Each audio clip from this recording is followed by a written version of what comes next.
Now, before I end today, there is one more subject. It is a very important subject.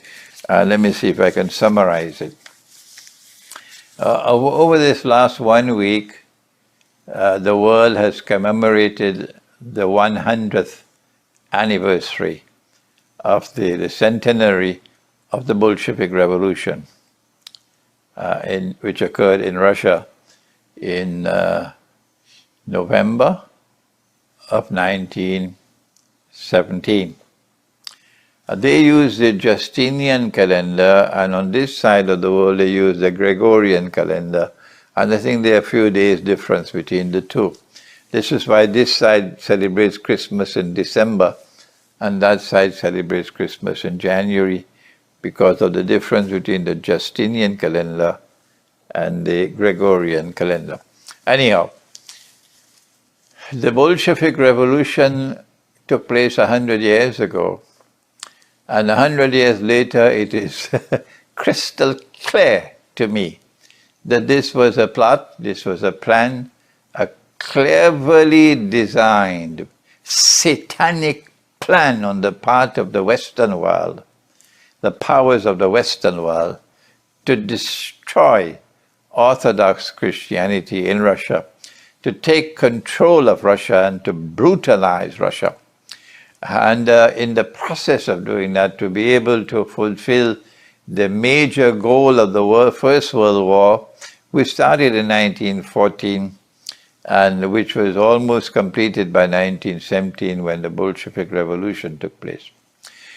When the Western world was planning for the First World War, they started several years before. Their planning is like a chessboard, moving the pawns on the chessboard. They plan in advance. This is what they're doing with electronic money, planned way in advance, while we are eating roti canai and drinking teh tarik. They are plotting and planning ahead in advance, many years ahead.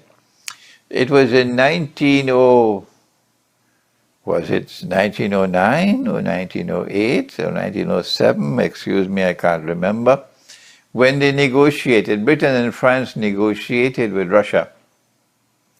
So tried to embrace Russia, who was a traditional foe, a rival to the West. Oh yes, because that was Orthodox Christianity, and this is Western Christianity, and the two didn't have much love for each other at all.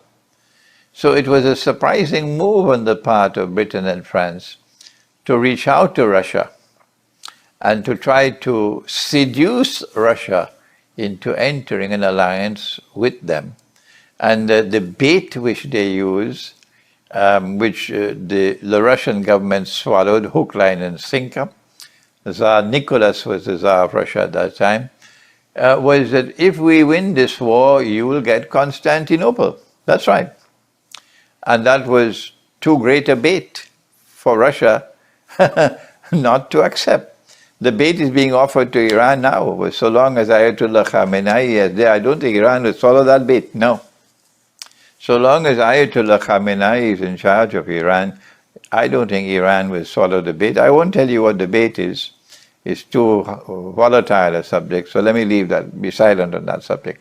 What is the bait being offered to Iran? But they offered the bait to Russia, and the bait was Constantinople. That if we win this war, you get Constantinople. And Russia accepted the bait, and Russia entered into an alliance with Britain and France.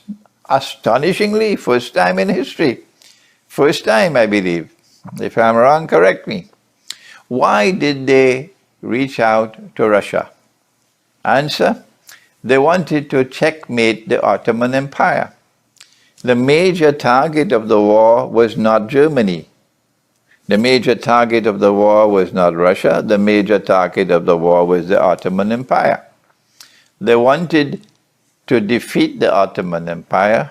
They wanted to dismantle the Ottoman Empire so that they could liberate the Holy Land and they could restore a state of Israel in the Holy Land. That is the major point, the major objective of the First World War. And if the Ottoman Empire, which has traditionally been a friend of Britain and France, and Russia has always been the greatest enemy of all of the Ottoman Empire. The Ottomans waged endless wars against Russia, endless wars, and great hatred for Russia. The Tatar in Crimea were always enslaving the Russians and selling them as slaves to Constantinople. Yeah, they were very happy to have Russian slaves. So, and then sometimes they'll take the slaves back to Moscow. I mean, to try to get the release of the slave, they have to pay for them. I forget the use of the word now. What is it? To ransom the slaves. Anyhow, when you read the history of the Tatar in Crimea, you could see the role that they were playing in the hostile relations with Russia on behalf of the Ottoman Empire. So if Russia were to join with Britain and France in an alliance, then in the coming war, the Ottoman Empire will not be able to join on this side, which they would almost not automatically do. The British and the French wanted the Ottomans to join the side of Germany. And therefore, in order to force them to join the side of Germany, they had to bring Russia into their fold. Once Russia is with them, the Ottomans will not come. So that's how they were able to push the Ottoman Empire into a corner, so that the Ottoman Empire will be on the other side, on the support of Germany in the war. And number two, when the war did start, they were to cleverly ensure that Russia did all the fighting. While the British and the French will do some side maneuverings and so on and pretend that they were fighting and that they had suffering great losses and so on in Dardanelles. But the master plan was that the Russians would do the bulk of the fighting, that the Russians would suffer the most from the war, that the mighty Ottoman Empire's war machine will be all forced to launch their wars against Russia, not Britain and France so much, but Russia. And as Russia took blow after blow after blow after blow, large numbers of Russians are being killed in the war, the Russian economy will be under strain. And then you have to have someone who agrees to this stupid plan of printing and printing and printing more and more paper money to try to finance the war. That's what the Zionists wanted, so that you can have inflation in Russia. And as inflation get up to runaway inflation, the farmers now can get nothing for their food that they produce. So instead of producing the food and bringing it to the market, the farmers prefer to produce just enough food for themselves. And so there's massive starvation in Russia. And calamitous inflation in Russia. And whenever you have this runaway inflation, you're going to have resentment in the masses, as you're seeing here in Venezuela. Yes, this is the most dangerous weapon that Dajjal has today in the modern world, and that is inflation. Inflation. And 3 times in the Quran, Allah has prohibited it. Do you know the verse? Have you ever been told? 3 times in the Quran, Allah has said, Ba'ada'uzu billahi minash shaitanir rajim. He says, وَلَا تَبْخَسُ النَّاسَ أَشْيَاءَهُمْ. Do not diminish people's property.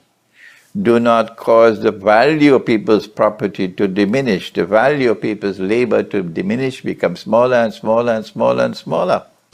This is bakhs. And this is done through inflation.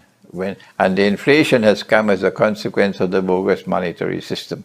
As the value of the money falls, the prices rise.